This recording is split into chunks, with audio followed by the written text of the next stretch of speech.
दोस्तों नमस्कार। एक खबर आई है उड़ती उड़ती कि अब पीएम मोदी को मारने की प्लान थी जब पीएम मोदी चाइना के अंदर गए थे एससीओ की मीटिंग अटेंड करने के लिए। बात कंफर्म नहीं हुई, मैंने कोशिश भी की कहीं से पता करने की, लेकिन कोई इसके ऊपर बात नहीं करना चाहता। ऐसी बातों पे कोई बोलता भी नहीं है, लेकिन फिर भी हम इससे बात करेंगे क्योंकि यूएस पीएम मोदी को रिमूव जरूर करना चाहता है। जैसे उसने कहा कि पीएम मोदी को हम हटाना चाहते हैं, या वहां से उनके लोगों की रिपोर्ट आई, और वो कोशिश भी कर रहे हैं गवर्नमेंट को तोड़ने की। और पहली बार नहीं है कि जब हमारे पीएम को मारने की कोशिश की गई हो, या हमारे जो गवर्नमेंट है उसको रिमूव करने की कोशिश की गई हो, और इसमें जो मेन पार्टी है वो है यूएस। और ये इंफॉर्मेशन है 1 सितंबर 2025 की, जब चाइना के अंदर पीएम मोदी थे। तो लोग ये कहते हैं कि वहां पे इसलिए कोशिश की गई कि अगर पीएम मोदी को चाइना में मारा जाता है या उनको हार्म पहुंचाया जाता है तो नाम आएगा चाइना पे। और ये खबर जब चाइनीज इंटेलिजेंस को मिली और केजीबी को मिली तो वहां पे उनके हाथ फूल गए, और उस टाइम पे पुतिन पीएम मोदी की 10 मिनट तक वेट करते रहे। जब पीएम मोदी आए, जहां पे इन्होंने मिलना था जगह को चेंज कर दिया, गाड़ी में 35 मिनट तक बात की या 45 मिनट तक बात की, और उसके बाद मीटिंग खत्म हो गई। तो लोग कहते हैं कि वहां पे पीएम मोदी को इसलिए दूर रखा गया उस जगह से कि कोई रिस्क नहीं लेना चाहते थे। इससे पहले ताशकंद के अंदर लाल बहादुर शास्त्री को मारा गया था सीआईए के द्वारा 11 जनवरी 1966 को।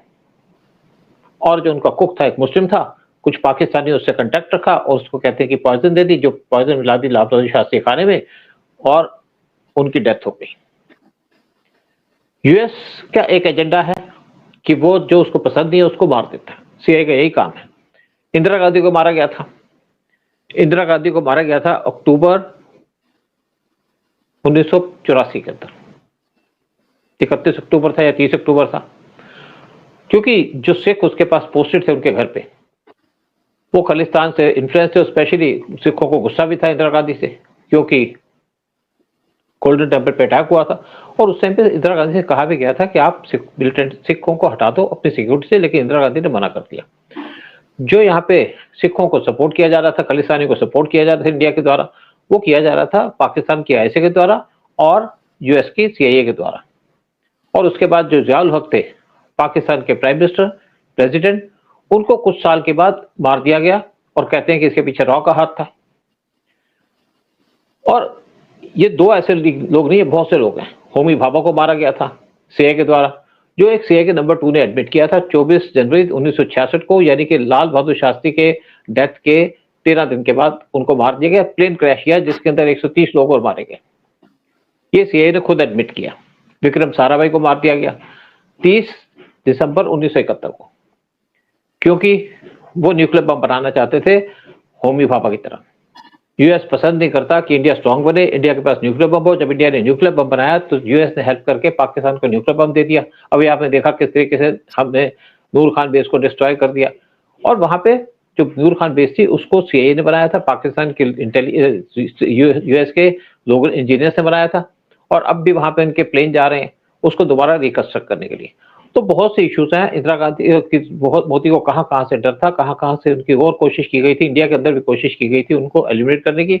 और इसी पे चर्चा करेंगे यूएस कैसे लोगों को मारता है। बहुत से लोगों का मर्डर किया है, हेड्स ऑफ स्टेट का मर्डर किया है। तो हमारे साथ बैठे उदय शंकर पानी जी, जो इश्यूज के ऊपर बात भी करते हैं और इनकी नॉलेज भी अच्छी है इन चीजों में। बॉलीवुड के डायरेक्टर हैं, लेकिन जो डायरेक्टर होते हैं बॉलीवुड के इंपॉर्टेंट लोग होते हैं, उनको सारे इंटरनेशनल अफेयर्स की नॉलेज होनी चाहिए, नेशनल अफेयर्स की नॉलेज होनी चाहिए। इसीलिए जो उदय शंकर पानी जी है वो नॉलेज भी रखते हैं, नॉलेज सीखना भी चाहते हैं मेरी तरह, और नॉलेज को यूज भी करना चाहते हैं। उदय शंकर पानी जी, आप बताइए, जब मोदी को मारने की कोशिश थी, इससे इंडिया का नुकसान होता, बहुत नुकसान होता, और सीआईए का एक एजेंडा रहा इंडिया को डैमेज करने का, इंडिया की प्रोग्रेस को रोकने का। जय हिंद। सूद साहब, मोदी जी जो पिछले कई सालों से पॉपुलैरिटी की हाइट पे हैं, सबसे most lovable, most popular national international leader बने हैं जाकर। सर, इनका बोलबाला तो प्राइम मिनिस्टर बनने से पहले ही हो गया था, जब ये गुजरात के चीफ मिनिस्टर थे, और इनकी काबिलियत का लोहा दुनिया मानने लगी थी जिस तरह से उन्होंने गुजरात मॉडल रेडी किया था। मैं मैं उस वक्त मेरे एक दोस्त हैं, वो he is a urban Maoist, बड़े बड़े आलिशान बंगलों में रहते हैं, इम्पोर्टेड ड्रिंक्स पीते हैं, झूले पे बैठते हैं, लेकिन वो बात फिर माओइज्म और कम्युनिज्म की बात करते हैं। वो आदमी को मैंने पहली बार ही देखा गाली देते हुए टू मोदी जी। माने मोदी जी उस टाइम सीन पे भी नहीं आए थे। सो उनके जो दुश्मन थे, जो हमारे देश के दुश्मन थे, दे वर अवेयर कि ये आदमी अगर आ गया और इसने अगर सत्ता की डोर्स अपने हाथ में ले ली, उसको हिलाना बहुत मुश्किल है। And right from the beginning I am telling you, there has been danger to his life. They been trying, जो दुश्मन हमारे हैं वो कोशिश कर रहे थे कि किस तरह से भी मोदी जी को खत्म किया जाए, even before he became prime minister. And हमारे सिक्योरिटी तो थी, हमारे इंडियन सिक्योरिटी भी थी, बट दैट टाइम जब वो कुछ खाली चीफ मिनिस्टर थे, I think Mossad played a very important role. I am told कि इलेक्शन में, मोदी जी के इलेक्शन में कई बार अटेम्प्ट हुए उनकी लाइफ के ऊपर। और इस पूरे जो महायुद्ध के अंदर सबसे ज्यादा पावरफुल आदमी जो मुझे नजर आता है वो खुद मोदी जी हैं, जो बिकॉज वो रेडी है आदमी। वो कहते हैं यार कोई सरफरा, कोई देश का दुश्मन कभी भी मुझे मार सकता है, and I have no regrets. मैंने इतना अचीव कर लिया, मैंने इतना कर लिया, मुझे कोई रिग्रेट नहीं होगा। कल मैं अगर यहाँ से, मैं अगर मुझे जाना पड़े, मैं जाने के लिए तैयार हूँ। जो वो खुद ही मौत से नहीं डरता फिर तो हमारा वीर। देखो अभी बताइए कि जो रेडी है इस सिचुएशन के लिए, बट वो तो रेडी है, हिंदुस्तान जानता है इसकी अहमियत।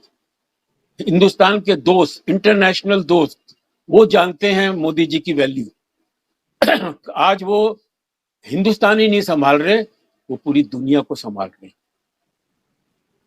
आज बहुत बड़ा नोबेल प्राइज के लिए उनका रिकमेंडेशन जा रहा है, उनकी डिस्कशन हो रही है कि ये आदमी है जो रशिया और यूक्रेन की वॉर को खत्म कर सकता है, ये आदमी है जो इजराइल और हमास की वॉर को खत्म कर सकता है, मिडिल ईस्ट की वॉर को खत्म कर सकता है, क्योंकि इसके सबके साथ रिलेशन अच्छे हैं। सो इसी ये बुरे लोगों की बुरी नियत का has got nothing to do with his doings. उनको तो पावरफुल इंडिया नहीं चाहिए। मन इमेजिन करिए मोदी साहब अगले सूद साहब अगले और 10 साल रह जाएं तो कहां से कहां ले जाएंगे हिंदुस्तान को। अभी तो स्पीड पकड़ ली है। He is going to take very daring steps in 1929 जो हिंदुस्तान के लिए बहुत अच्छे होंगे, लेकिन बहुतों को अच्छा नहीं लगेगा। कई हैं जो जिनको वो बैठे बैठे रोटी खा रहे हैं और हिंदुस्तान का नुकसान कर रहे हैं।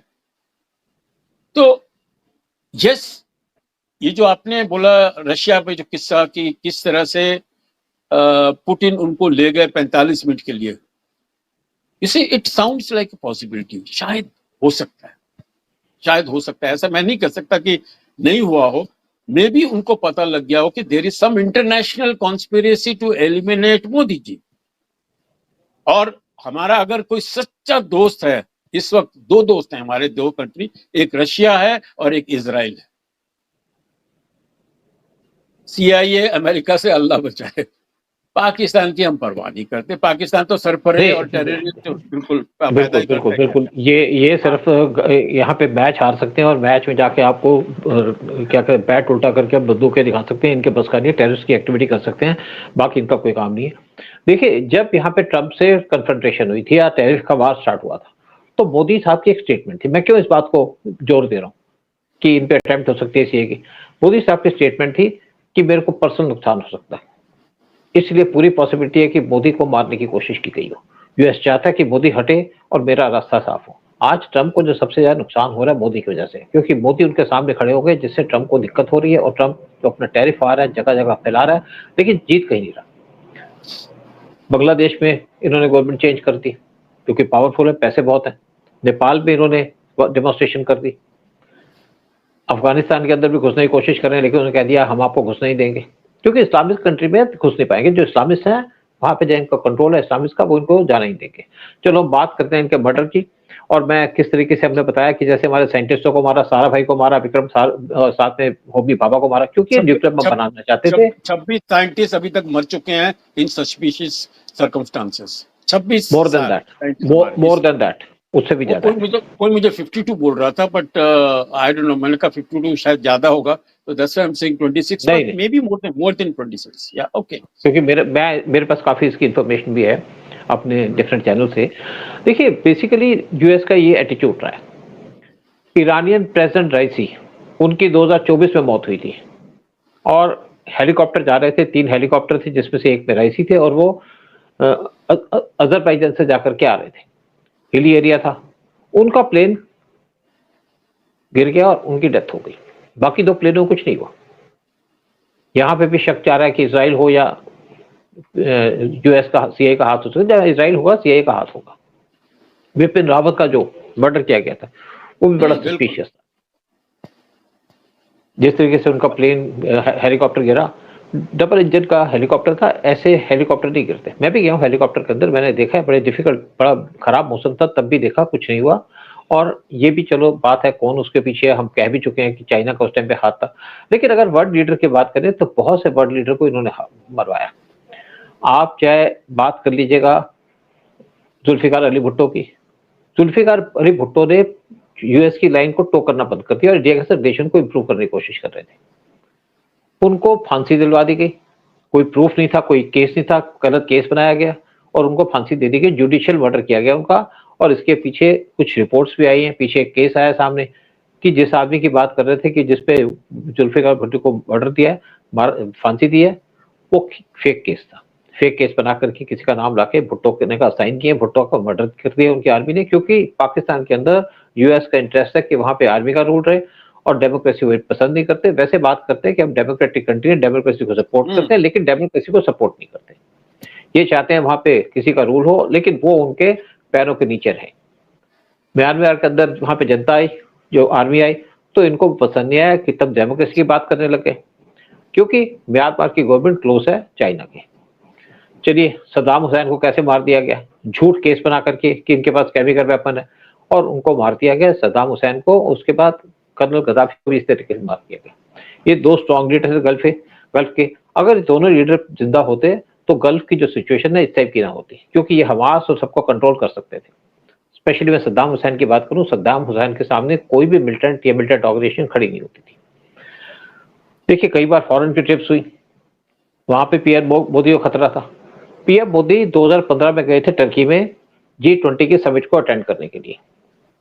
वहां पे इनको खतरा था। 2014 में पीएम मोदी आए थे, 2015 में था कि यहाँ पे इन पे अटैक हो सकता है, तो वहां पे पीएम मोदी को 3 टायर की सिक्योरिटी दी गई। रॉ तो था ही वहां पे, एनएसजी इनके, एसपीजी इनके साथ थी, साथ में इनको मोसाद ने सिक्योरिटी प्रोवाइड की, साथ में MI6 जो ब्रिटेन की इंटेलिजेंस एजेंसी है उससे प्रोवाइड की, यानी कि इनको सबसे ज्यादा सिक्योरिटी दी गई थी। और अगर कंपेयर किया जाए अमेरिकन प्रेसिडेंट से, उनसे भी ज्यादा सिक्योरिटी थी पीएम मोदी की। डोवाल साहब साथ गए थे, तो उस टाइम पे 2 प्लेन खड़े थे इनके डिफरेंट एयरपोर्ट्स पे। कोशिश थी कि यहाँ पे कोशिश की जा सकती है कि यहाँ पे अनइजीनेस फैलाई जाए, कोई बम ब्लास्ट कर दिया जाए, जैसे पब्लिक के अंदर कोई भीड़ लग जाए तो मुश्किल हो जाए। तो इसलिए पीएम मोदी के लिए 2 प्लेन रखे गए थे कि अगर एक प्लेन में प्रॉब्लम हो तो दूसरे प्लेन में इनको ला करके सेफ जगह ले जाया जाए। इसी तरीके से पीएम मोदी गए थे पैलेस्टाइन के अंदर जुलाई 2017 में, क्योंकि पीएम मोदी पैलेस्टाइन और इजराइल को अलग रख रहे थे। जब इजराइल गए तो उस टाइम पे पैलेस्टाइन नहीं गए, जब पैलेस्टाइन गए तो इजराइल से के पास जाना ही चाहते थे। इनका जो प्लेन था वो गया जॉर्डन के अंदर, वहां पे लैंड किया और ये जॉर्डन के किंग से मिले कुछ देर बाद की। उसके बाद जॉर्डन के किंग ने इनको हेलीकॉप्टर प्रोवाइड किया और उसके साथ 4 प्लेन गए जो इजरायली प्लेन थे, और ये चले गए पैलेस्टाइन के अंदर। वहां पे उनसे बातचीत करके आए। पैलेस्टाइन ने इनको सबसे एक अपना हाईएस्ट ऑर्डर भी दिया था, और पैलेस्टाइन चाहता था कि पीएम मोदी हमास और इजराइल के बीच में बातचीत कराएं, लेकिन पीएम मोदी फिसल के पीछे आ गए, क्योंकि डिफिकल्ट काम था जिसके अंदर पीएम मोदी फंसना ही चाहते थे। पीएम मोदी क्लाइमेट चेंज की मीटिंग के अंदर गए, लंदन नहीं किसी और जगह में, ब्रिटेन के अंदर। वहां पे जितने भी वर्ल्ड लीडर थे, ट्रंप, यूएस के प्रेसिडेंट यानी कि शायद ट्रंप थे उस टाइम पे, और पीएम मोदी, इनको छोड़ करके सबको 2-2 को एक होटल में रखा गया। छोटी जगह थी और वहां पे इतने होटल्स नहीं थे, लेकिन पीएम मोदी को स्पेशल होटल दिया गया। और उसके बाद जब पीएम मोदी एक बार गए थे ब्रिटेन के अंदर, कॉमनवेल्थ की मीटिंग अटेंड करने, तो पीएम मोदी को होटल तो दिया गया, साथ में इनको लिमोसिन कार दी गई ताकि कहीं घूमना चाहें तो चाहें, और साथ में इनकी क्वीन से मीटिंग कराएगी। और जब क्वीन से मिलने जा रहे थे, 2-4 उनके जो प्लेन थे ऊपर उड़ते रहे और तिरंगा का झंडा फहराते रहे। पीएम मोदी को इस टाइप की इंपॉर्टेंस मिला करती थी। तो पीएम मोदी का जो सर एक सोचा बहुत एक छोटा सा जोक है खाली कि जब ये इंग्लैंड गए और क्वीन को मिलने गए तो एक चाय वाला को वो चाय पिला रही थी क्वीन तो वो अभी देखिए कितना चेंज ऑफ सीन रहा जाके। सर सबसे बड़ा सरफराज हमारे जो मोदी जी की दिलेरी का सबसे बड़ा एग्जांपल है, पाकिस्तान पहुंच गए। I mean, he could have been a victim there also, लेकिन ये आदमी डरता नहीं है सर, दिलेर आदमी है, ये मौत से डरता नहीं है आदमी। देखिए, डरने की बात इसलिए नहीं कि आप सेवा किसकी कर रहे हैं, देश की सेवा कर रहे हैं, देश का सोच रहे हैं। और अब हम इंटरनल पे आते हैं कि पीएम मोदी चीफ मिनिस्टर बने थे गुजरात के 2002 में, और इमीडिएटली गोधरा हो गया। गोधरा का जो इंसिडेंट थी वो की थी अहमद पटेल ने, जो कांग्रेस की लीडर थे, सोनिया गांधी के क्लोज थे, और सारा नाम डाल दिया पीएम मोदी पे।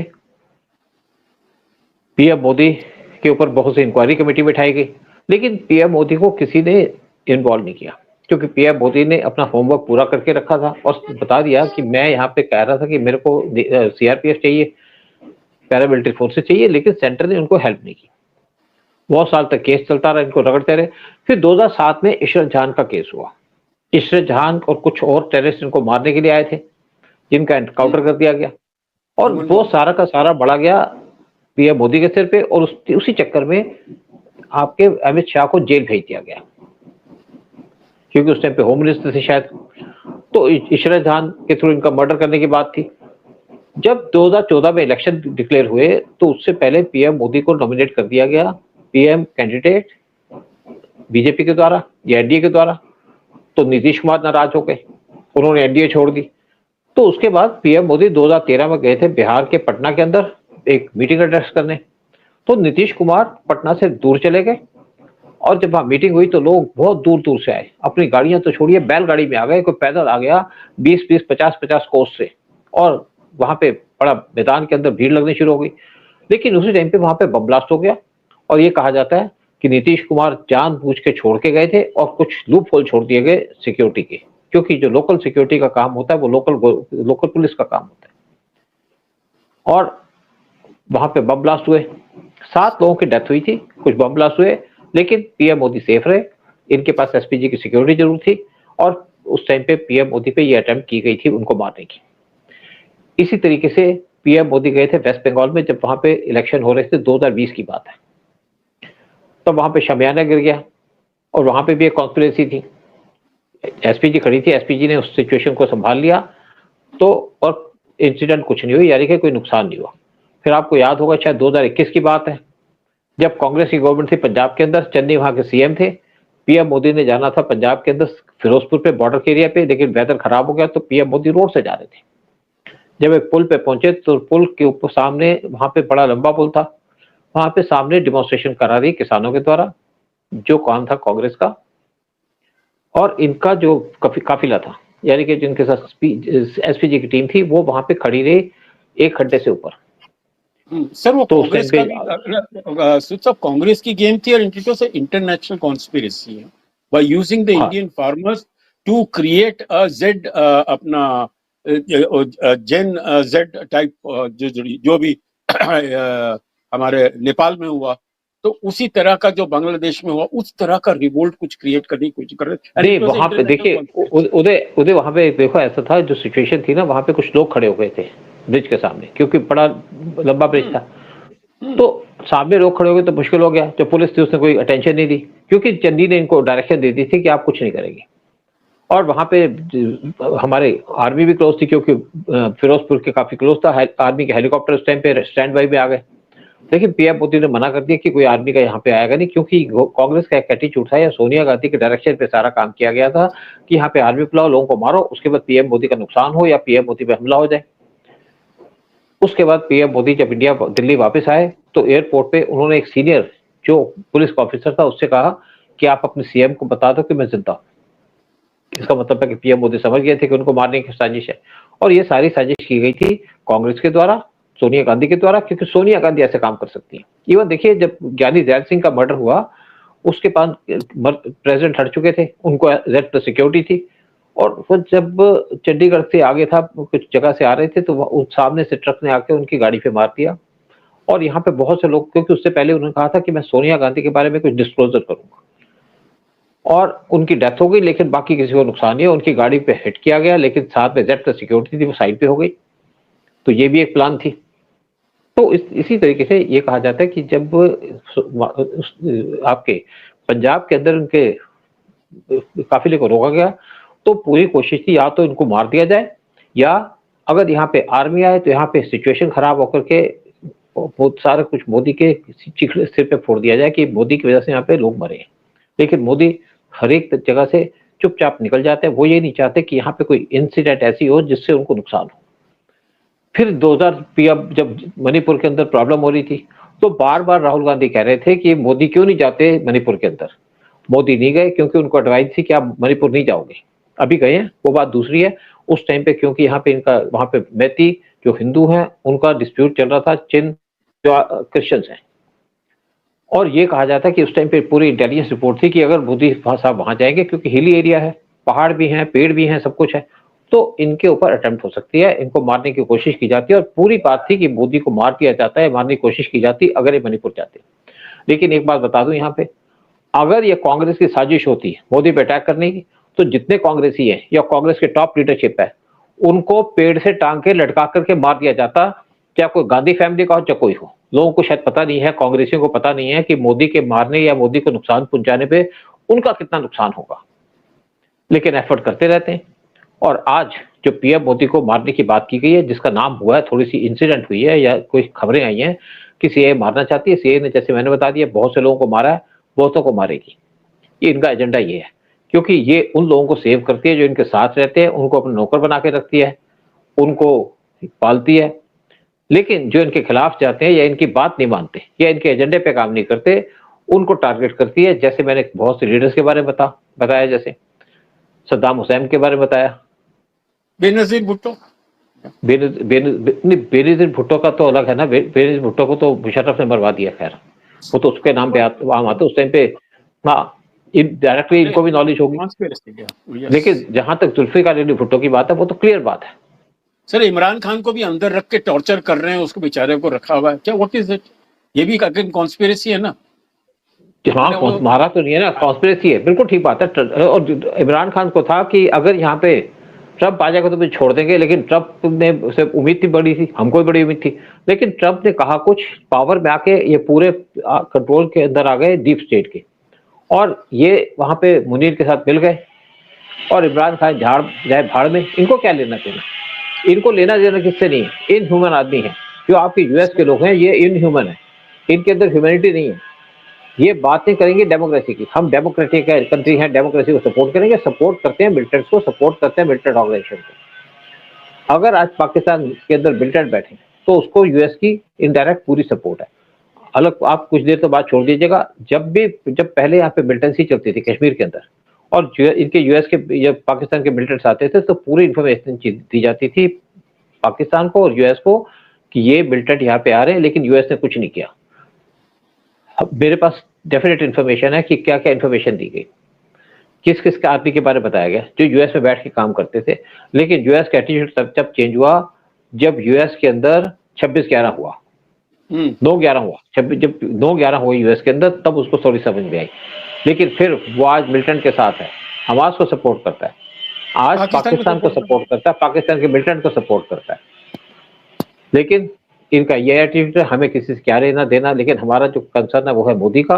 मोदी को मारने की कोशिश की गई, इन्फॉर्मेशन कोई नहीं है, लेकिन इंडिकेटर्स आते हैं कि पीएम मोदी को मारने की यूएस कोशिश कर सकता है। और पीएम मोदी की जो स्टेटमेंट थी कि मेरे को पर्सनल नुकसान हो सकता है, उसका मतलब है कि या तो पीएम मोदी को गद्दी से हटाने की बात है या पीएम मोदी को एलिमिनेट करने की बात है। लेकिन जब आपके राम ऊपर बैठे हैं, जब हनुमान जी ऊपर बैठे हैं, तो मोदी की रक्षा करने का उनकी ड्यूटी है, उनका काम है, रक्षा करेंगे। नेशनलिस्ट आदमी है, नेशन का देख रहे हैं, भगवान की पूजा करते हैं, भगवान के पुजारी हैं, तो मोदी को लंबी लंबी उम्र दी जाए, मोदी को दीर्घायु मिले। असूद साहब, देश के अपना ईश्वर का तो है, वरदान है ही, लोग आज जुड़े हुए हैं हिंदुस्तानी मोदी जी के साथ, इमोशनली जुड़े हुए हैं। आज उनकी 140 करोड़ लोगों की दुआएं हैं आज इस आदमी के साथ। तो definitely I am sure luck is going to favour him. और चाहे जितना भी बुरे इरादे हों हमारे देश के दुश्मनों के, मोदी जी बिल्कुल स्वस्थ रहेंगे and will be taken. In fact even Modi ji, you know, till he became the PM, even he was little apprehensive, क्योंकि उनके उससे पहले उनके ऊपर अटेम्प्ट हो रहे थे। तो वो खाली वेट कर रहे थे कि मैं जरा पीएम बनूं, और वो जो पीएम की जो उनको सिक्योरिटी मिलती है, then he will be safe there on. But आजकल जो मॉडर्न टेक्नोलॉजी है, बंदूकें हैं, कुछ सालों का कुछ भी कोई भरोसा नहीं। ये तो ट्रम्प बच गया, देखो उसके कान में गोली गले लगी, नहीं तो इसका उसके जो उसके जो एसोसिएट जो मर गए अभी गले के अंदर जिसको गोली लगी, that bullet could have hit him in the head or anywhere. So आज चलो की जो ठीक है। टेक्नोलॉजी, हाँ, यस हाँ, एनीवे सर, भगवान करे मोदी जी को दीर्घायु दे और हमारे देश के लिए वो भला है। And I think we had quite a long discussion. And आपकी जो अपील का दोबारा मैं आज आपके लिए अपील कर देता हूँ कि भाई ये हमारे प्रोग्राम ISRG जो हमारा चैनल है, इसको सब्सक्राइब करिए, लाइक करिए, और कुछ भी कमेंट है तो कमेंट दीजिए और सर्कुलेट करिए, शेयर करिए एंड मदद करिए कि हम लोग और better programme on a bigger level we can do it.